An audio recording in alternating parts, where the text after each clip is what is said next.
Kambiyaan baajirtan ilmaan ayyaa bonko biyyarraa isin baasee jireenyi ta'e rakkoo qilleensumarraan isiniif agaayu salaamtaan Kambiyaan baajirtan ijoollee ayyaa bonko biyyarraa isin baasee jireenyi ta'e rakkoo qilleensumarraan isiniif agaayu salaamtaan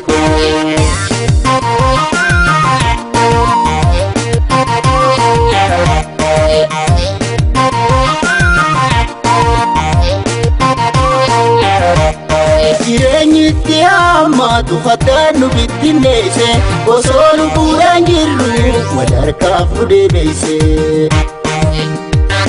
Jireenyitti hammaatu faddaannu bittinneesse osoo lubbuudhaan jirru wal harkaaf nu deebiise. Machuura gaaf tokko jiraannu wal harkina nagaayumaa fi fayyaadha buleeyyan walii hawwina. Fayyaa jiraatu walharkina leetu Fayyaa jiraatu walharkina leetu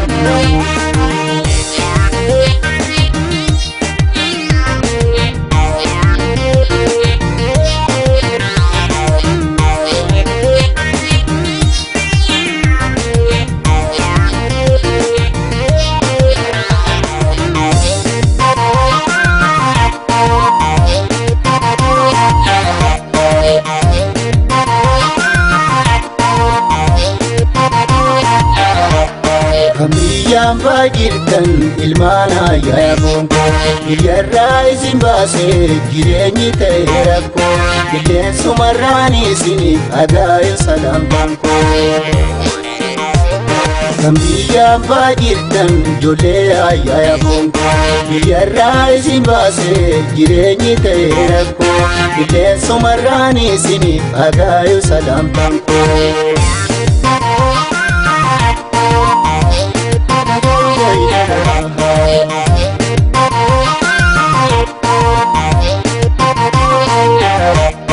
Ammamsa dorkataanillee biyya hambaa keessatti garaa yaadan dagaatamtu yommuu biitti fiiti. Ammamsa dorkataanillee biyya hambaa keessatti garaa yaadan dagaatamtu yommuu biitti fiiti.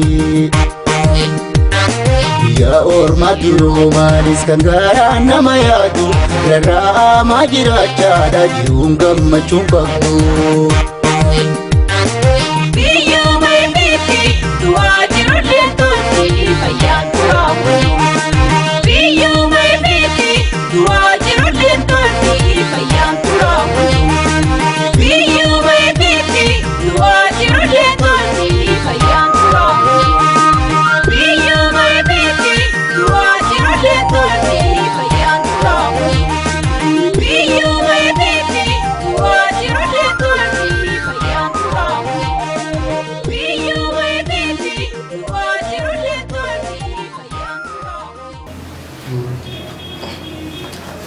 Akka bootan dhaggeeffattootaa fi daawwattoota OGN kabajamoo kun qophii godaansaati. Qophii godaansaatiin torbaanitti yeroo tokko karaa OGN kan isiniif dabru.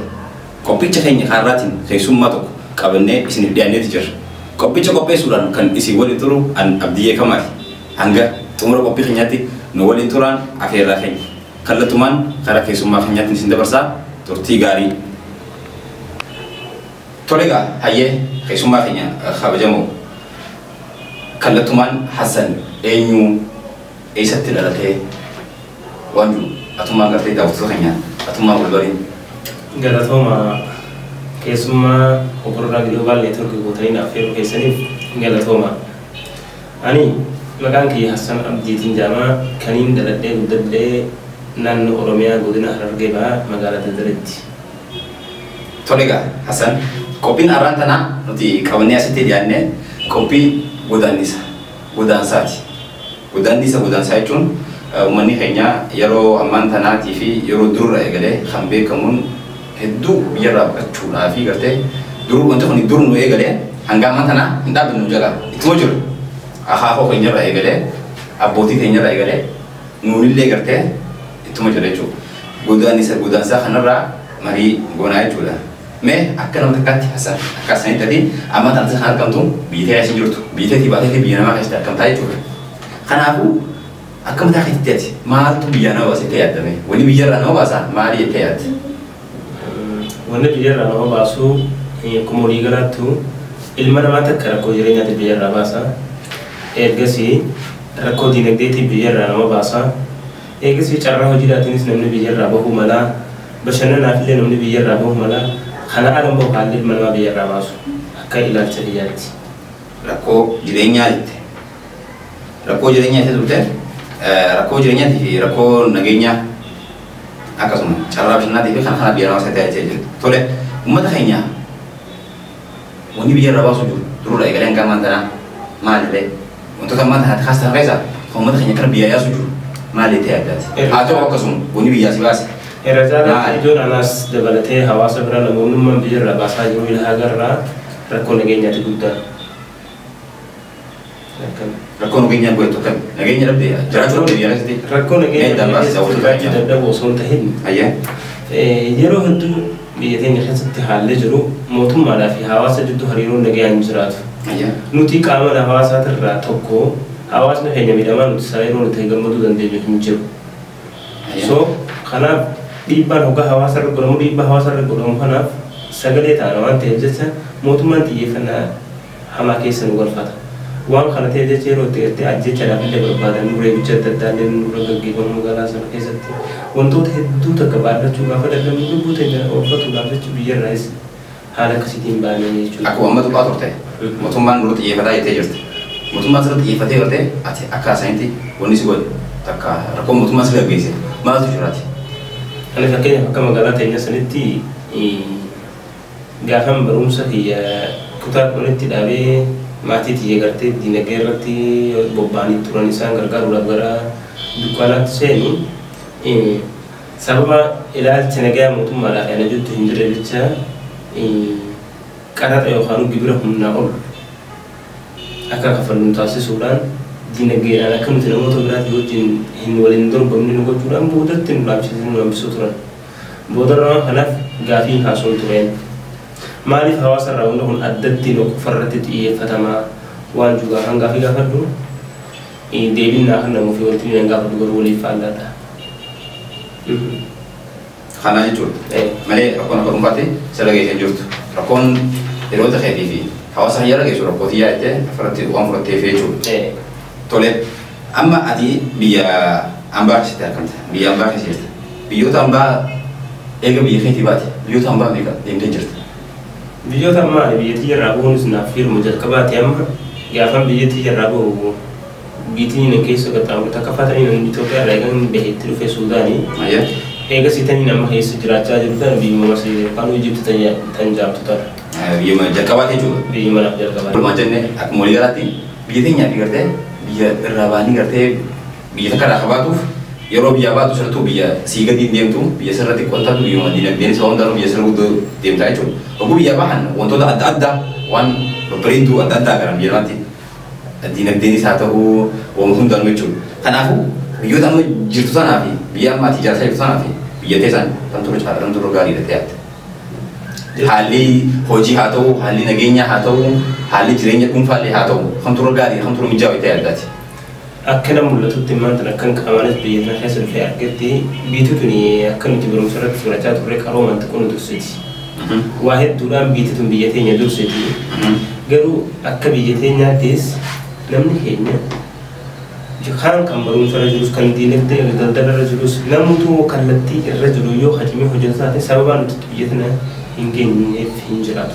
Ibn biyya tanaa miti biyya Afrikaati biyyoota gurguddatan akka gartee addunyaarratti beekaman kanaaf sadarkaan itti ati dorgomuu dandeessu yoo cimtee hojjette yookaan uummataan gartee takka waa addunyaalaan dorgomuu keessatti dadhabee ifadde osoo hin jenne halkanii fi guyyaa amma inni agartan biyya tana keessatti hoggaa jirru dukkaanni tokko hamma fedhe isaanii qaatuun isaa guddatu daldalaadhaatu itti hojii jiramu malee iddoo hojii sana nama cufamu.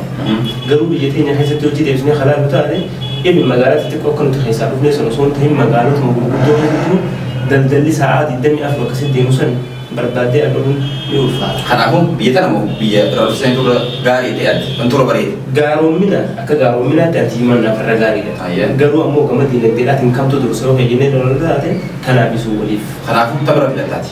Anti himan rafetadha. Teera filata bareeda. Egaa gartee biyya fi dibahanii biyya fi dibahanii afaan wallaalu jira waa hedduu jira wantoota hedduu nama quunnama karatti. Sababa ati afaan wallaaluutiin yookaan biyya wallaaluutiin mudannoowwan adda addaa kunis quunname maaltu jira? Mudannoo gaatu gaafaan biyya tana dhufee ji'a shamoo gara ji'a ati almost waggaa akkasni ta'a gara akkasiiti hawaasa keessa gabbee hedduu deddeemuun turre afaan isin barreechuun waan ta'a. Akka tasaa qorraan dhufu jira qorraan hoggaa nama dhufu biyya tanatti qorri si hammaa taadha. Kumpul yookaan Kampalhamtu qabdee tumbiiti. Ayya. Kumpul yookaan battaanee jedhanii gaafaan biyya kanatti. Battaanee jedhanii kana asitti.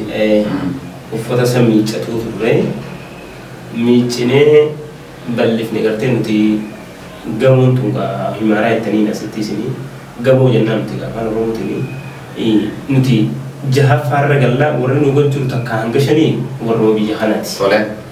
Afaan biraa haasawwan. Afaan biraa haasawwan. Afaan isaan haasawwan kana walii galuu hin dandeenye. Tole.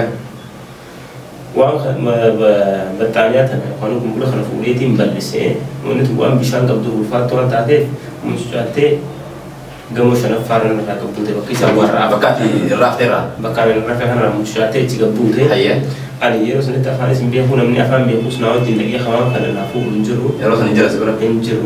Amma wanti tun bakka san irratti mucucaattee tasa yoo kalafa guutuu taate meebii harkachuu dhabuunis ni mala waan ta'eef jecha ni rakkadhe. Dhaqeetiin ulaa itti dhadhee. Nabi Farina dubbisanii. Eenyu isa dubbisu? Nama Arabaatiin na dubbisa. Mata Arabaati ayyee? Aizee naan jedhanii. Aizee jechuun maal jechuudha? Maal feetee jechuudha Aizee? Aizee jechuun maal feetaa jechuudha eegasii nu baddee. Aizee naan jedhanii. Battaanii addi filbara koona dura kamsaan jiru. Battaanii dib filbara koona dura kamsa? Dura kamsa. Ayyee maal siin jedha? Qofaltee yaada fayyina hubachuu dhabdee. Battaanii jechuun dura kamsaa san laalteetuma. San raawwanneettee na ajaa'ibsiifattee. Ulah bana akkasuma dhiiftee achi garagaltee gaalaafte achi jirtu kun uleechi taa'u jira na ajaa'ibsiitanii warra jalaa hundatti himanii hagubbaa hundatti himanii waliin qoqqooflanii maal jedhanii waan fedhaa kana wanni na hundatanii hin dagaleetan. Hedduu bareedaa waan ajaa'ibaati akkanuma ati amma mudannoo tuni takka yaadatu fi galtee taasisti akka ajaa'ibaa si fakkaattee keessaan uffaaste fi kan kana fakkaatan illee malee mudannoowwan adda addaa jiraachuu mala. Hundi keenya akkasuma gaafa biyyaa bahan namni mudannoo adda ta'isa hubachiistu yookaan hedduu nama rifachiistu namni hin qabne hin jiru gaariidha. Tole jechuun tokko jira. Jechuun tokko jira uummanni keenya biyyatti dur ja'an maal jecha maal jaa seete biyyaa bahuu biyyatti barumsa kota saddeet yookaan kota sagal barachuurra biyya saddeet yookaan biyya sagal deemtu irra caalaa ja'an jechuun kunoo sirriidha akkamitti kam ilaataati maaliif uummanni keenya waan kana maaliif ja'an. Kana hawaasni gaa waan kana tilmaamaan haasofna. Bi afaan kutaa sagal baratuurra sagal dhaquu wayyaa. Namni ogaa biyya teetirraa gara biyya namaa takkaa biyyoota ollaa keessatti himattu hawaasni akka keessa dheetu san aadaa kophaa qabaa. Wantoonni inni calaqqisa hundinuu keetirraa adda. Waan biyya teettitti hin agarin aadaadhaa isaa ta'uu aadaa akkaataa barannaadhaa akkaataa waan hundaa haaree agarta waan ta'eef jecha waan barumsaan takkaa qalamaan hojjettee hin agarinsanii muuxannoo waliin namarraa arguu dandeessa. Waan gartee achitti nuti barreeffama qofaan agarru sana piraaktikaali hojiidhaan agarta waan agartu. Guyyaa baati. Amma fakkeenyaaf waa'ee dinagdeedhaaf haasoo taate waa'ee dinagdee keessa galanii waa'ee dinagdeedhaa warra dinagdeen guddatan kana se'eessarraa kaanii sadarkaa gurguddaa irra ga'an kana agaruu dandeessa. Waa'ee barumsaa qofa taatee wanti barumsaa kun hojiidhaan hundinuu hojiidhaan dabalamee agarta. Wanti itti baratanii akkaataan itti baratanii akkaataa biyya keenya tokko kan laallu osoo hin ta'in waan akkaataa isarra caaluun agarta waan ta'eef jecha bakki hawaasni keenya jiru sanii namni biyyaatti itti mul'ata. Akkas na fakkaata. Kanaafuu biyyaa bahuun gaariidha moo gaarii jettee adda? Hin hammaatu. Gaarii hin hammaatuusi. Nis gaariidhaasi? Gaarii seeyaati. Wal maqitan ni hamaadhaas. Biyyaa bahuun gaariidha yoo waan biyyaa bahaniif beekanii jaan. Akkas. Egaa daawwattoota keenya gaafii fi deebiin keenya kan keessummaa keenya Hassan Abdii wajjin goone ammallee akkuma itti fufee jira. Hanga xumura keenyaa qophii keenyaatti faana turaa isin jennu boqonnaa baaneti walitti deebinaa turtii gaarii. Biyyaan baajirtan ilmaan ayyaa bonko biyyarraa isin baasee jireenyi ta'eera qilleensumarraan isiniif agaayu salaambaan biyyaan baajirtan ijoollee ayyaa bonko biyyarraa isin baasee jireenyi ta'eera qilleensumarraan isiniif agaayu salaambaan Aye, daawwattoota keenya kabajamoo boqonnaa keenya xumurree walitti deebinee jirra. Ammallee gaaffii deebiin keenya akkuma itti fufee jira. Hanga xumura qophii keenyaatti nu waliin turaan afeerraa keenya mallee. Tole obbo Hassan akkasuma ilmaan Oromoo ammaan tanatti biyya hambaa kana keessa jirta. Biyya hambaa kanarraa wanni ati baratte muuxannoo ati fudhatte maali? Akkasuma gartee wo Islaam biyya boowwaadhe kunis jechisaa ta'u maali? Ergan biyyarraa biyyaanii muuxannoo ani fudhadhe ciccitee yoo hojjette keessaa boo akka dandeessu. Ammoo wama fedhe keessa seentee keessaa bu'uudhaaf wanti nama barbaachisu obsa ta'uudhaan naa gale. Maaliif namni biyya fiitirraa bahee wantoota hedduudhaatu sitti mul'ata, wantoota sin geenye si tuffataa. So yoo obsan qabaanne waan kana keessaa bu'uu hin dandeessu. Obsa na barsiistaan akka hiyyatti biyyattii irraa bahee biyyaan baas jiraachuun obsan itti badadhe. Waan hin biyyattiyyatti agarru biyyatti gaafaan biyya jiru takka namni hin geenye akkasitti waan aanjee takka beeylada bineensa illee na direen gara. Ammoo biyya kana keessatti sarees siddiruu jira, dargaggoon si saamuu jira, wantoota hedduu takkaa jira. Waan kana obsitee yeroo itti manaa gabbahuu hin qabnettis mana keeteessi maal jettee jireenya baqaa haala akkasiisanii dandamanii obsaa keessa dabraa jirra. Biyyatti deebi'uudhaaf yaadne? Biyyatti deebi'uudhaaf gaafaan dura dhufe yaade. Haalli biyyatti deebi'uudhaaf yaade gaafaan dura dhufu wanti hundinuu bitaan eeggate. Gabbahee afaanii waattiin bitadhu xiyya kun jiran oofu. Nan tajaajilu asitti. Namaan akkasitti galtee akkan barbaadutti waliin deemee maal jee akkasitti dhimma labaan sunis waan hin jirreef hojii keessaa hin dhufee hoggaan as dhufu teessuma mudadde waan ta'eef jecha maali sa'a hagamni akkanatti umriitii dhiqisaasaa waan jiru takka hin dhaga'ame. Yoon gara biyyaa deebi'ee waan jiru tokko yaade namni tokko hiriyaa ijoolloon biyyaatiin dhadhaate akka irraa kun ni dabra boru guyyaa biraatii obsi waan jiru hunda waliin baaddanneeti akka itti aantoonni tarkaanfannaa waan jiru akkanaan jee abdii xiqqoo na fudhachiisee taa'e. Ijoollee namoota akkasitti amma biyyarraa dhufanii jira. Inni illee dhufanii biyya fuulduraaf namoota saniif oguu dura dhufan jalqaba nama ifii wallaaluun biyyatti hiriyaa qabdaa hiriyaa hamra dheetaa achi dheetaa waa hedduu jira. Asitti akkasitti deemuun yeroo jiraatiif ni ulfaate. Kanaafuu namni kun yaadni biyyaatiif dafee nama gadhiis waan ta'echa namoota gartee yeroo sun dhufee akkasitti dhiphatu sanii maal jettaa? Namoota akkasitti dhufee dhiphatu sanii maal hin jaan seetee yoo agartee naannoo namni isaan beekan. Yoo akkam ta'anii haalli san isaan sammuudhaan qabeessa ta'uu danda'an nama biyya beekanii hojii qunnamuu danda'an qofa. Takka jalqaba. Hayyee lamada. Lamada bilbilaanis haa ta'uu maaliinis haa ta'uu nama wajjin wal qunnamanii yoo haasawwan taate malee akkanuma dhuftee biyyarraa dhuftee manuma keessatti gartee nama yaada walii hojii jirtu yoo kan arganne taate rakkatuun kee ifuma kun. Tole namoota as jiran bakkummaa kana keessa kan jiran biyyaa bahanii jiran ammaan tanaa akkanii fi gartee obboleeyyan isaanii biyyaa hin baane yookaan akka boqotummaan tun gartee namarraa dhaabbattu sarattuu kan dhaabbattu illee hin fakkaattu akka xiqqishoo xiqqaattu maal akka godhan danda'an warra as jiraniif. Namoonni as maal jettaan akkanii fi gartee waan biyyaa bahan san biyya maata keessatti akka maal dhabtaa? Rakkoon baqatummaa akka xiqqaatu cufeeti. Rakkoon baqatummaa akka xiqqaatuuf gartee ani namoonni as jiran nama biyya jiran akka gara namoota ajaa'iin afeerre hin ta'e. Dhaamsa dhaama. Hayyee ilmaan Oromoo yeroo ammaan tanaa kana keessatti biyya jiranii haalli biyya keessaa nageenyaa ammallee amansiisaa hin taane wanni dur barabisan deemaatuma jirti maal jettaan fi ammas namoonni hedduun biyyarraa gartee jijjiiramni yoo biyya bahan dhufuutti fakkaata yoo biyyumaa deeman barumsinis qabeenyinis keessattuu qabeenyi yoo biyyaa deeman kan argamutti fakkaata maal jettaan kanaan. Ani kana yaada kanaa kana hin deeggaru. Maaliif hin deeggaru seete bakka hamuu jiraan cimtee hojjette taanaan gaarii ati ibsanii jiru. So kanaafuu namni biyya jiru kallattii qabee itti jiru sanii achumaan itti fufuu qaban jaa malee achirraa kaayyoo isaa sanirraa utaalee jireenya haaraa jalqabuudhaaf takkaa'u imala haaraa jalqabuudhaaf akka inni kaayyoo qabaatu tasuma barbaadu. Barumsa jirus. Yoo barumsa jiraates barumsa isaa fiixaan bahu warri na duraatutu obboleeyyan kiyyaatu maal ta'ee hiriyaa kiyyaatu dhimma kiyyaatu ilaa sadarkaa yuunivarsiitiidhaatti deemee achirraa gad deebi'ee carraa barumsaa dhabee wajjin takkaa'uu maaliif jira takkaa'uu qabaate jira waan akkana kana hirraanfatanii suni carraa isaati ati carraa kee kabiraati. Itti cimee illa hamma xumuraatti gartee galma isaa gahee eegasii wanti murtaa'u san yoo murtaa'e irra gaarii natti fakkaata. Jijjiiramni biyya fiitis ni dhufaa jechuun. Ni dhufa tolchee. Hojiidhaan haa ta'u hojii jalqabee hojii asuma osoo hin dhufatin osoo harkanii guyyaan jee dadhabee osoo hin jeen cimee jabaachuu qabaadha. Barumsatti eegalees akkasuma barumsaatti nama iyyuu kallattii qabeen waan qabe san gabbisuun qabu. Namoota isa dura gartee waan eegalaniin milkaa'uu dhabanii kartee hafan laallachuun qabanidha. Kan hooggantu namoonni tolaan fakkeenya ta'uu danda'an hedduu jira. Amma warri gartee carraa ilaa haga yuunivarsiitii deemee carraa barumsaa xumuree carraa barumsaa gaarii argatee xumuree digriidhaan eebbifamee hasanii oliitis PhDdhaan wantoota garaagaraatiin eebbifamee gadi bu'uunis ni jira dhugaadha. Garuu warri akkasitti baratee eebbifamee carraa hojii gaarii argatees ni jira. Hojii akkasiisanis fakkeenya godhachuun nama danda'ama. Maali warri carraa hojiidhaa takka hojii namoota qaxaramoota dhamma fakkeenya godhachuun qoftiin maaliif barbaachisan ta'u? Tole namoota biyyaa bahanii eega biyyaa bahan waan biyyaan beekneef waan biyyaa bahaniif hin beekneetu jira. Keessattuu amma biyya kana keessatti ni agarra.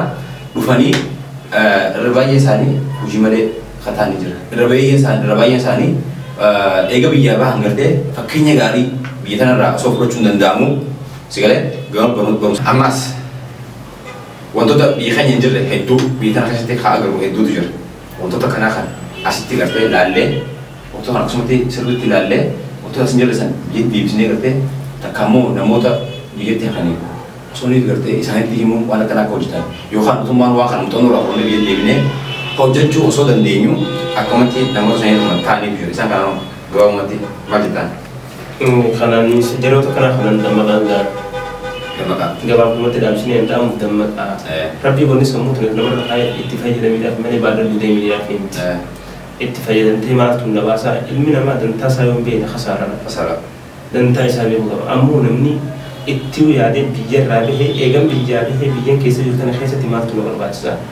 Namni bakkuma irra jiru irraa sochii eegala malee boruun gaafaan bakka takka gaheen sochii eegala jedhanii waan qabaachuu ani akkana fakkaatutti nama kaayyoo qabaachuu irratti hanqina akka waan qabaleen na fakkaata. Tole obbo Hassan afeerraa keenya kabajjee yeroo ta'e guddee karaa dheeraa kana deemtee istuudiyoo keenya dhuftee deebii hojii waan gooteef maqaa keenyaa fi maqaa daawwattoota keenyaatti hedduu galatoomii isin jedhan ulfaadhaan isin jaanis.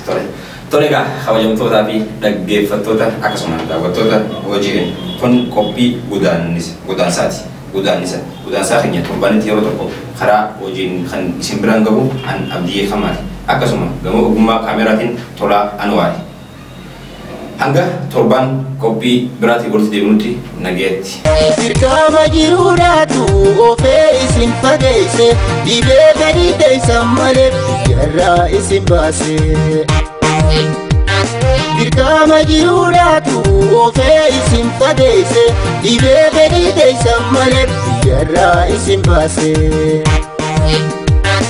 Jireenyi kaanis kaaba darbee kan kufa buuse biyya hambaa keessatti kayyoo isin facaase.